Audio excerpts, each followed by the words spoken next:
na po yung kanyang espiritu. Alam ko po, Lord, marami pa po kayong gagawin para sa buhay niya, Panginoon, sa kanilang mag-asawa, Panginoon, Lord. At dalangin din po namin, Panginoon, na kayo po, Panginoon, ang magbibigay ng lahat ng pangangailangan nila, Panginoon. Kaya, Lord, nagpapasalamat po kami. Marami po kayong ginagamit na kaluluwa, Lord, na sila po, Panginoon, ay pinagpapala, Panginoon, sa pamamagitan ng mga kaluluwang ito, mga taong ito, Panginoon. At salamat din po, Panginoon, sa oras na ito, Lord, na handa po kaming makinig, Panginoon, sa inyong mga salita. At ang mga wala po rito, Lord, dinadalangin din po namin, Panginoon, na sila po ay dako po ninyo silang muli dito. At nawa magkaroon din po sila, Panginoon, ng panahon para sa inyo, Panginoon. Tigit sa lahat, Lord, ang buhay namin ay kayo po maging sentro, Panginoon, ng aming buhay. Dahil, Lord, kung wala po kayo, Panginoon, ay hindi po namin magagawa lahat ng ito, Panginoon, yung paglilingkod sa inyo, Panginoon, ng puso namin ay bukas para sa inyo palagi, Panginoon. Maraming salamat po, Panginoon. Handa po ninyo ang aming puso, ang aming isipan sa pakikinig ng inyong mga salita. Ang lahat ng ito, Panginoon, ay binibigay namin lahat, Panginoon, ng pasasalamat, papuri, Panginoon. In Jesus we pray. Amen. Amen. Amen. Hallelujah. Manatili po tayong nakatayo, mga kapatid. Sa pagbasa po ng Ebanghelyo sa ikalawang kabanata ng Juan, sa talatang 1 at sa mga susunod. Pagkalipas ng 2 araw, nagkaroon ng kasalan sa Canaan, Galilea. Naroon ang ina ni Jesus, na anyayahan din si Jesus at ang kanyang mga alagad. Nang maubusan sila ng alak, sinabi iyon kay Jesus ng kanyang ina. Sumagot si Jesus, "Huwag ninyo akong pangunahan, ginang. Hindi pa ito ang aking panahon para magpakahayag."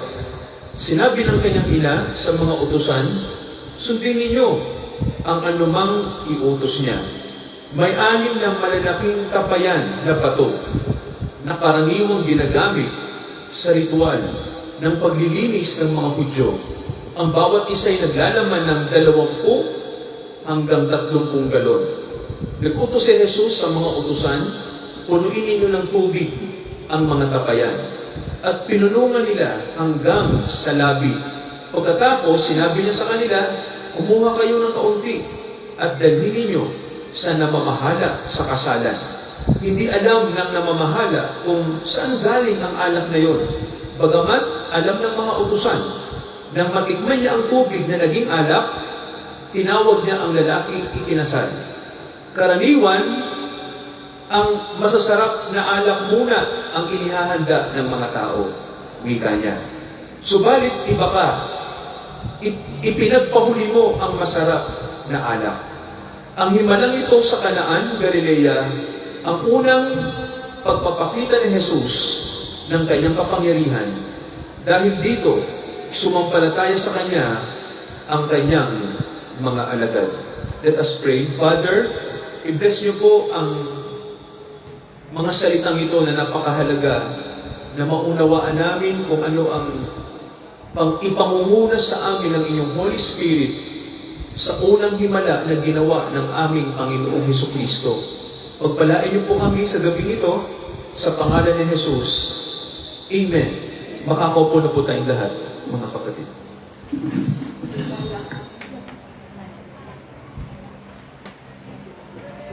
Muli, magandang gabi sa ating lahat. Okay, congrats natin si Tito Nanding at si Tita Zenny, no? Congrats, Tita at Tito Nanding, no? Newlywed po. Tinanong ko nga kay Tito kung saan ang honeymoon. Kaya lang, may pang honeymoon pa ba dito? Secret. Mukhang meron. Ayan. And so, salamat sa Diyos, no, sa matagumpay po na holy matrimony ni Tito Nandin at Tita Zen. At may mga nakapila pa, Tita, no? Sana marami po magpakasal, no? Sa mga susunod pang mga taon. Ayan po. And sabi ko nga po, pati exchange of vows. Tito, ano na ba kayo ni Tito? Exchange of vows. Ilang taon na po kayong kasal? 27 years? Ang tagal? 37 na, Tita? Wow. Nag-exchange vows na kayo? Wala pa. Ayaw niya. Ayaw na, tita? Ayaw na, ayaw na. Oh, nangayaw na, ha?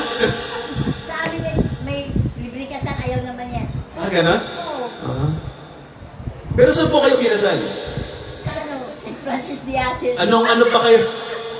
Katolik pa ako. Parehas pa kayong nasa Roman Catholic tradition.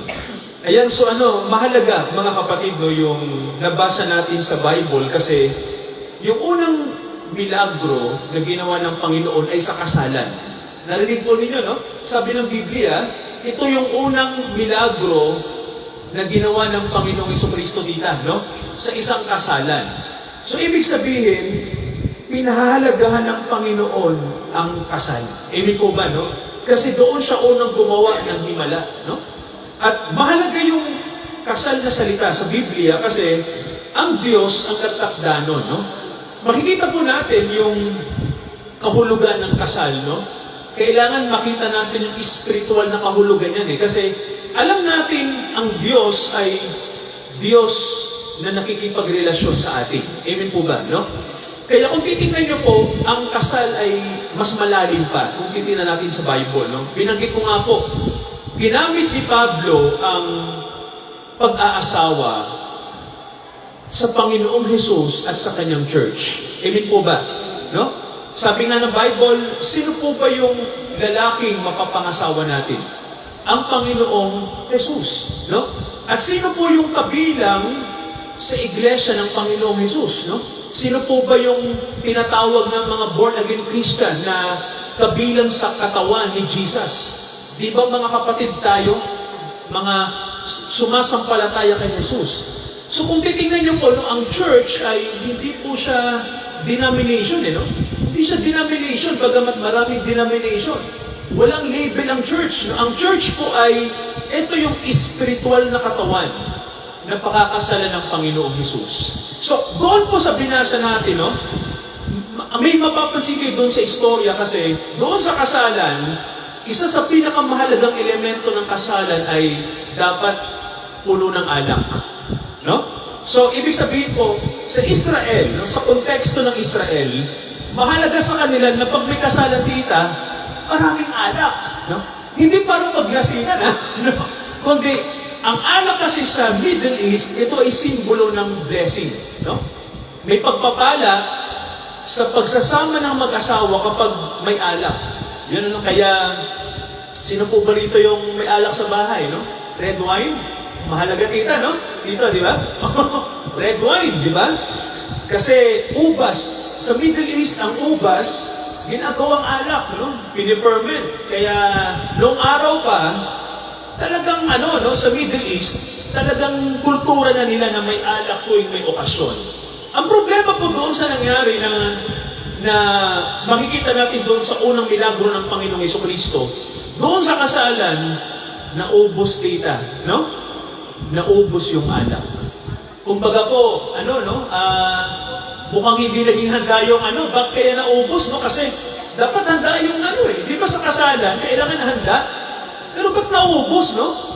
Ang sabi rito nakasulat, itong nakalagay, pakinggan po natin, sabi rito, nang maubusan sila ng alak, yan ang sabi, no? Naubusan sila, kaya nag-alala yung nag-alala yung mayordomo, tsaka yung lalaking ikakasal, no, may mga bisita pa naman, no? At ang ating Panginoong Jesucristo, isa sa mga bisita doon, no? Nandun siya, kasama yung mga alagad niya. Kaya no, naalala ko, no, mahirap sa kasalan na maubusan ng alak, lalo na kasama po yung mga pagkain, ano? Naalala ko may nadaluhan ako mismo yung nagkasal, no? Nabalitaan ko na yung invited, mga nasa 200 to 300. Ang inihanda lang ay mga 200 to 300 lang din. Alam niyo po yung dumating? 500. So, anong mangyari? May problema, tita, no? Kasi ang naka-reserve lang ay 300. Ang dumating sa kasalan, 500. Kaya, tita, malaking problema, no? Kita ko yung yung pawis na namumuo ng saan ko kunin, no? Kasi, mabuti na lang, may kaya yung nagpakasal, no? May reserve agad na pera. tumawag ng mag-cater, no? Kung sino man yung mabilis na magpadala ng pagkain. Kasi nga po, sumobra yung in-invite, no? Kaya nga, mahalaga, no? Yung talagang ano, di ba kita, maingat tayo dyan kasi alam naman natin sa konteksto ng Pilipinas, no? Kapag ang kasalan po ay medyo engrande, tita, yung inimbitahan mo, magmumultiply eh. No? Lalo na po sa baryo. Sino na po ba rito yung ano, nakakita ng kasalang baryo? No? Sa mga probinsya. Buong lalaw, yung buong barangay, no? Kasama doon. Kahit hindi invited kita, pumupunta eh, no? No? Hindi, nakakaya din magsabi na hindi ka kasali, di ba? Baka magtampo pa sa yung tao, no?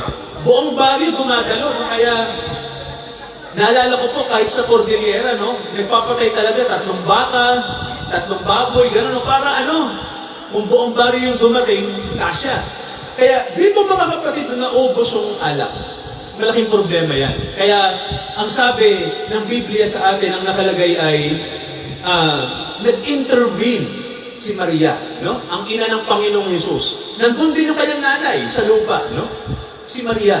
At ang sabi sa kanya ng kanyang nanay, no, may ano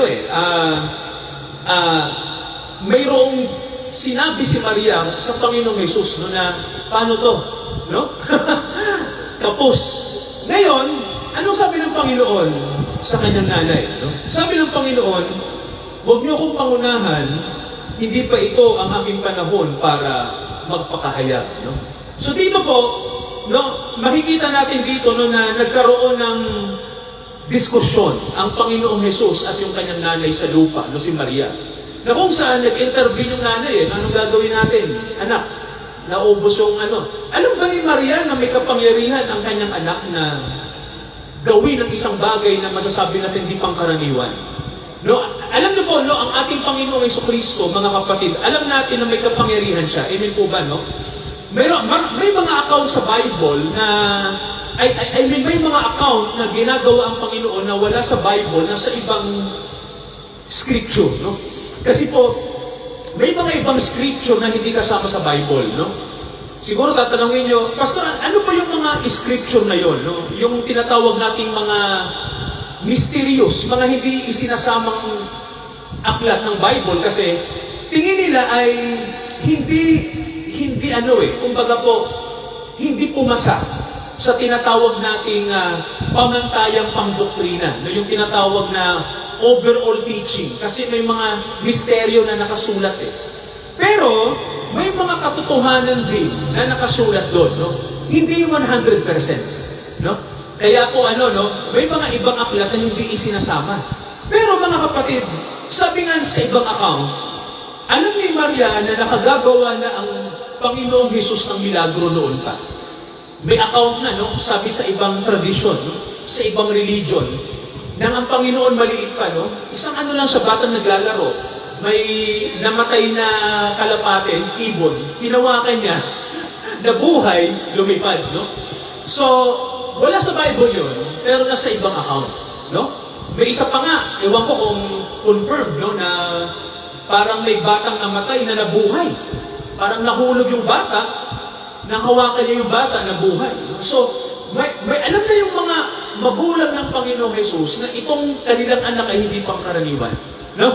May kapangyarihan na galing sa Diyos kasi alam ni Maria na yung kanyang ilalagaang bata na dumaan sa kanyang sinapupunan ay hindi basta-basta bata lang, no? Ang sabi ng Biblia, ang tawag sa kanya ay Emmanuel, no? Ang ibig sabihin po ay kasama natin ang Diyos, no? Ang ibig sabihin ng pangalang Emmanuel ay God with us. Kaya ang Jesus, ewan ko hindi nila sabi ng iba, bakit Jesus ang pangalan, di ba dapat Emmanuel? Yun yung hidden name ng Panginoon, no? Yun yung kanyang pangalan nakatago. Yun talaga ang pangalan niya, no? Emmanuel. Pero yung kanyang hayag na pangalan, Yeshua. Kasi nandoon yung gagawin niya, no, na bakit hayag yung Jesus? Kasi ang ibig sabihin naman ng Jesus is ang Diyos ang kaligtasan. Kasi ang kanyang gagawin ay ililigtas niya ang kanyang bayan mula sa kasalanan, no? Kaya tinawag siyang Jesus. O sa salitang Hebrew ay Yehoshua. Ibig sabihin po nun ay ang Diyos ang ating manunubos. Yeshua, no? Kaya po, kung titingnan niyo mga kapatid, no? Sabi ni Maria sa kanya, anong gagawin mo, anak? Anong gagawin natin? Sabi ng Panginoon, hindi ko pa panahon para makilala ako. Pero, alam ni Maria na may gagawin ng Panginoon. Kaya sabi niya roon sa mga utusan, doon sa kasalan, ano man yung iutos niya, sundin niyo. So, mga kapatid, no, tandaan niyo po no, yung salita, no? Sabi niyo nga po, pagsunod.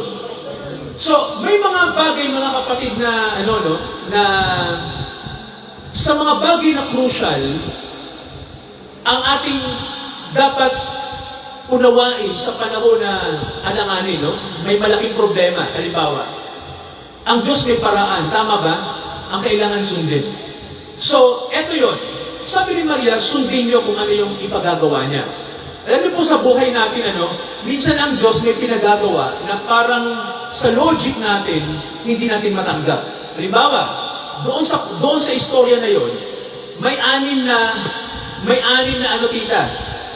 Banga, no? May anim na banga, tapayan sa ibang translation, no?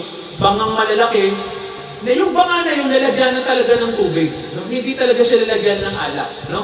At yung tubig na nakalagay doon, panglinis, pangligo, dito, no? Hindi siya pang-inom. No? Sabi ng Panginoon Jesus, lagyan nyo ng tubig tong anim na banga na ito. No? Alam niyo po yung laman ng banga, 30 na galon yung laman niya. So, marami yun. No? So, inilagay nila. So, siguro yung mga utusan, nag-iisip sila, ano kayang gagawin ng Jesus na to? No? Bakit tubig pa? Ano kaya? No? So, nung ilagay na nila yung tubig doon sa anim na banga, na ang bawat isang banga ay may 30 gallons, alam niyo po yung pinakahuling banga no, na inilagay, doon yung ika-anim. Diba? Nung tikman, nung mayordomo, no, yung tubig na yon, alam niyo po, yung tubig ay naging, naging alak. Ibig sabihin, instantly, nagkaroon ng alak. Ngayon, bakit sabi ko nga po kanina, no, ano bang sinisimbolo ng alak? Naalala niyo po ba sa Kawikaan? No, tita, may nakalagay sa Proverbs. Ang sabi ng Kawikaan, tingnan niyo po ito, no, yung nakasulat sa Proverbs chapter 3. Pakinggan niyo ito, mga kapatid. No? Proverbs chapter 3. At ano po ang sabi ng... Okay. Ano po ang sabi ng verse 10? At ito po ang sabi, mapupuno ang iyong mga kamalig ng sagana, at ang iyong mga alilisan ay aapawan ng bagong alak. So, kung titingnan niyo po, no, ang alak ay nagsisimbolo ng prosperity. Sabihin niyo nga po, kasaganaan. Isa pa po, kasaganaan. So, ang kasaganaan ay nanggagaling sa Panginoon. Amen po ba? Ang alak ay simbolism ng kasaganaan. Naalala nyo, no? Si Noah, naalala nyo po yung gumawa ng arka sa Bible, di ba? Siya ang kauna-unahang tao, tita, na nagtanim ng ubas. At siya rin ang una nakadiskubre ng alak. Siya'y kumain ng ubas, kumain hanggang sa malasing. Ganun, So, nalasing si Noah, kakakain niya ng ubas. Doon natuklasan na ang ubas pala ay pag naramihan ka na tita ng kain, malalasing ka na. No? So, yun mga kapatid, no? Symbolism ng blessing, prosperity. No? So, kung titingnan nyo, ang Panginoon, di ba may sinabi siya? Anong sabi niya? Naparito ako upang magbigay ng buhay. Di ba sabi niya? Buhay na ganap at kasiyasiya. Ibig sabihin po, siya lang ang pwedeng magbigay ng prosperity sa atin. Sa bansang ito, sa buhay po natin. Amen po ba? No? Doon sa kasalan, mahalaga na masagana ang kasal. Doon niya ipinakita na maubusan man tayo ng kasaganaan sa mundo. Amen po ba? No? Maubusan man tayo ng salapi, tita, maubusan man tayo ng kabuhayan, tita, no? Mawala man ito, pwedeng ibalik ng Panginoon. Tama ba? At mas matindi pa yung kanyang gagawin pagbabalik doon. Amen po ba? Kaya, mga kapatid, no, ang reklamo ng tao, sinagot na ng Diyos. Nandito ang anak ko, magdadala ng kasaganaan sa inyo. Kaya, alam niyo, dapat masagana kayo sa pananampalataya. Tama po ba? No? Kasi yung pagsunod natin sa Panginoon, doon mag-uumpisa ang kasaganaan eh. O kita nyo kung hindi nilagyan ng tubig yung mga banga, tita, walang magiging alak din, no? So, sabi ng Panginoon, ako magbi-bless, pero sabi niya, ang gusto ko naman, sundin niyo ako. Tama ho ba, mga kapatid, no? Gusto niyo ng blessing? Sundin niyo ako. Diba? Gawin niyo yung pinapagawa ko. So, kailangan talaga umakto rin tayo. Amen po ba, no? May gagawin tayo, no? Para yung blessing ng Panginoon laging nariyan, no? Kaya, ano man yung kulang, punuin natin. Tama ba? Pinuno nila yung banga, di ba? Mga kapatid, no? Ng tubig. So, punuin din natin, no? Yung buhay natin ng paglilingkod sa Diyos. Amen po ba? No? Paglilingkod sa Kanyang salita, di ba? Panalangin. Sabi nga ng Bible, hindi nakapasok yung 5 hangal, di ba? Sa kasalan. Kasi bakit? Wala silang langis, hindi puno. Tama ho ba? Nakikinig po ba? Di ba? Hindi puno yung kanilang langis.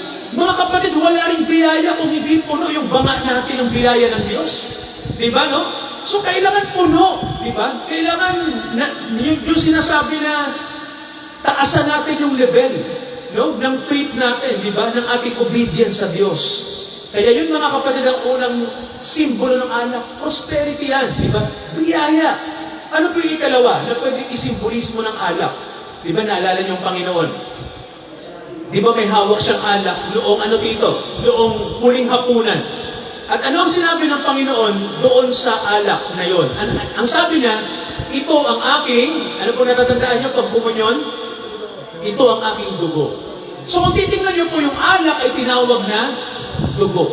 May tanong tayo, ano bang simbolo ng dugo? Tama, buhay. So ibig sabihin dito, ang Diyos lang ang pwedeng magbigay ng buhay.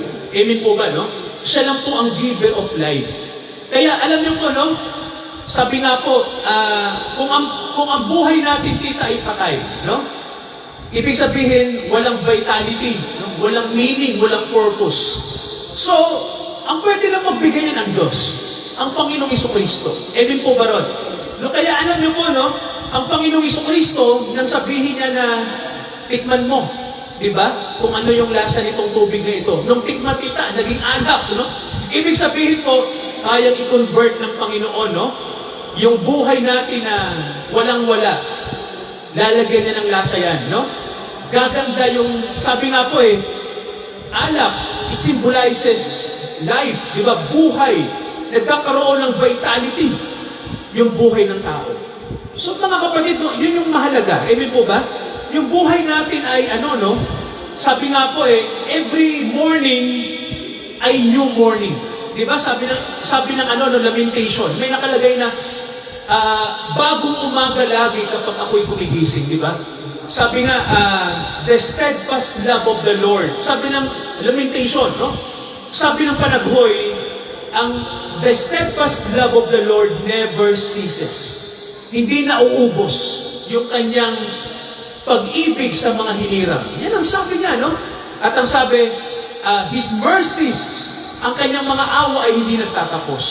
Kaya mga kapatid, sino lang ang pwedeng makatanggap nun? Yung mga hinirang, yung mga tinawag. Amen po ba, no? Hindi lahat ng tao nakakatanggap yan, kundi yung mga hinirang lamang. At sino po ba yun? Isa yun. Isa kayo. Isa ako, isa kayo. Mga kapatid, no? We are blessed. Amen po ba?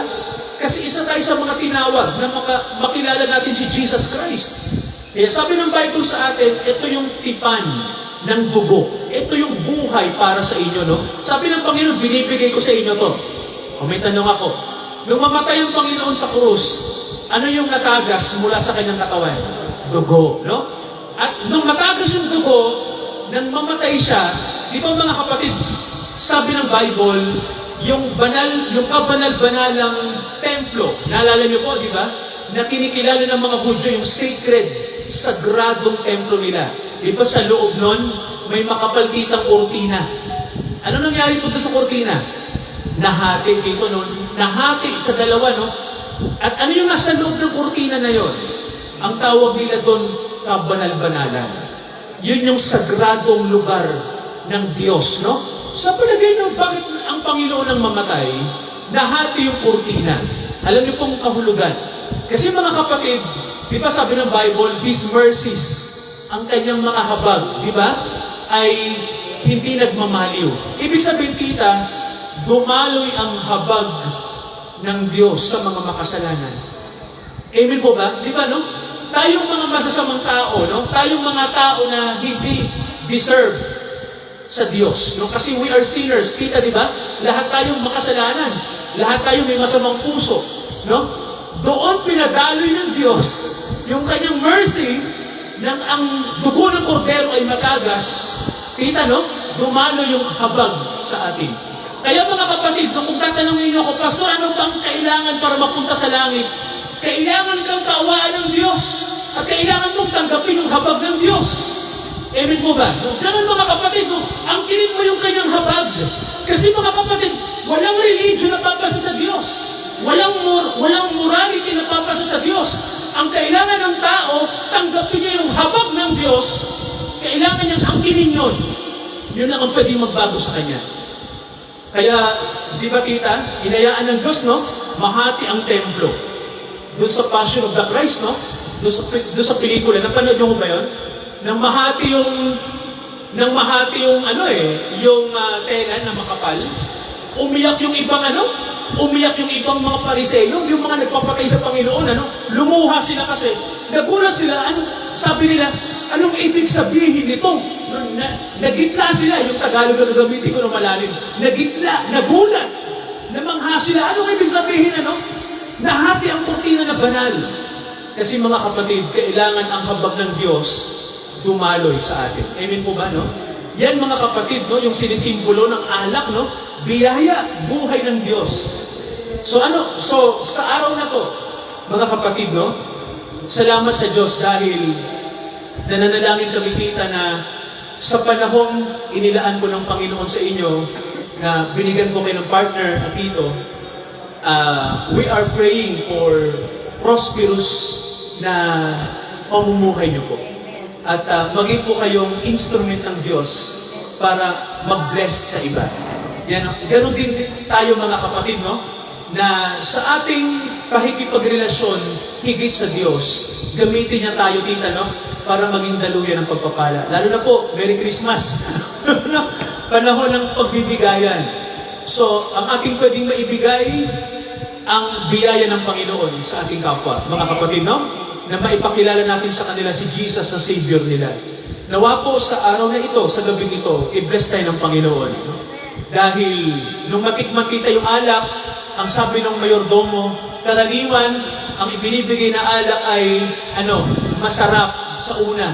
Sa huli, yung hindi nagaano. Pero iba ka, no? Sabi doon sa nagpakasal, kasi yung huling alak, napakasarap. So mga kapatid, tandaan natin, ang huling araw, tandaan niyo po ang huling panahon ay biyaya sa mga anak ng Diyos. Amen po ba? Kasi sa mga araw na ito, sa huling araw, dito dadaloy ang pinakamasarap na biyaya ng Diyos sa kanyang mga anak. Mga kapatid, tanggapin natin yun by faith. Amen po ba? Yung buhay ng Diyos sa pamamagitan ni Jesus, yung kanyang ibinibigay, i-accept natin yan. Inumin na natin, di ba? Sabi nga ng Bible, inumin natin yung dugo. Kainin natin yung kanyang katawan kasi it symbolizes buhay, blessing, prosperity, salvation. Mag-pray tayo, mga kapatid, manalangin tayo. Ama, patawarin mo kami sa aming mga pagkukulang sa inyo. Kadalasan, Ama, ay nakatingin kami sa aming sariling gawa. Nakatingin kami sa aming righteousness. Nakalimutan namin na sa aming mga sarili, we are not righteous. Sa aming mga sarili, we are not perfectly moral. Sa aming mga sarili, kaming mga tao po ay walang kayang gawin. Pero Father, thankful kami. Pinadala nyo ang aming prosperity. Ipinadala nyo ang aming peace. Ipinadala nyo ang aming salvation. Yan ay walang iba kundi ang aming Panginoong Jesus. Salamat dahil sa isang kasalan, dumalo ang Panginoon at nagpadala ng prosperity sa bagong kasal. Ama, pagpalain niyo rin po ang aming mga kapatid ang inyong biyaya po ay pasaganain nyo sa kanilang mga buhay. Sa aming mga kapatid din na ngayon ay kapiling namin, Ama, pagpalain nyo at nawa ang inyong kasaganaan higit sa mga bagay na espiritual ay tanggapin namin. Sa mga araw na ito, linisin nyo kami sa aming mga kasalanan. Patawarin nyo kami. Ama, gawin nyo kaming prosperous, especially in the Spirit, in faith, in your grace. And this is our prayer in the name of the Lord Jesus Christ.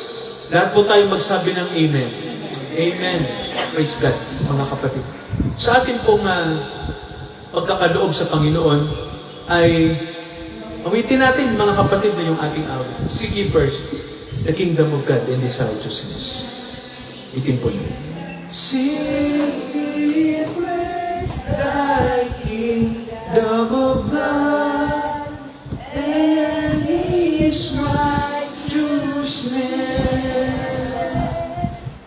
and all these things shall be added unto you. Hallelujah, hallelujah,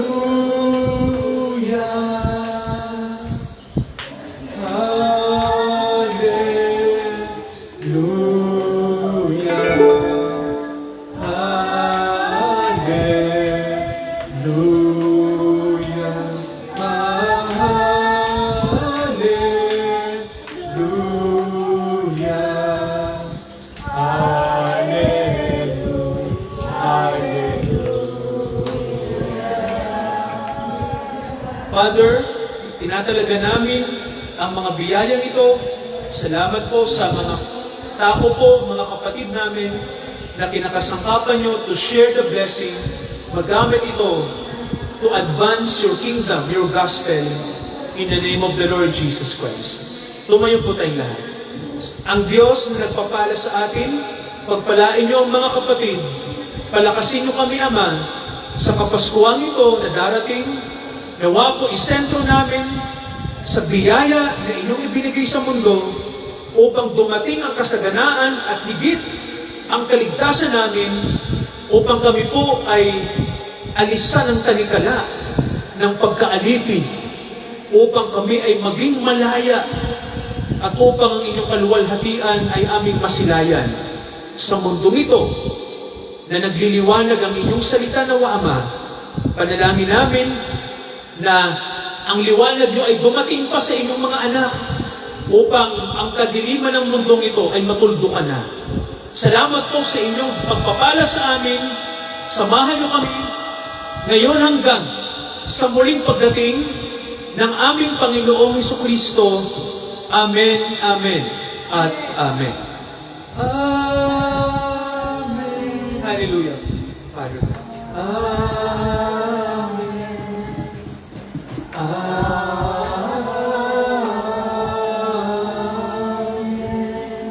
Praise God, mga kapatid. Purihin ang Panginoon Jesus. Praise God po. So, sa Northridge po, yung house church natin sa Bulacan, December 21 po yung fellowship natin doon. No? Pero meron din tayo dito. No? Yung ibang hindi makakarating doon, dito tayo. No? So, ano kayang tita? Hindi ko pa alam no? I-set natin yung pecha. Ay, tita, pwede? Pwede. Opo, pwede po. Okay po ba sa inyo na ang ating Christmas fellowship ay 27, no? Okay po ba? Okay, dito, tita, no? December 27. Okay, anong oras, tita? Yung 27 natin. O, sige.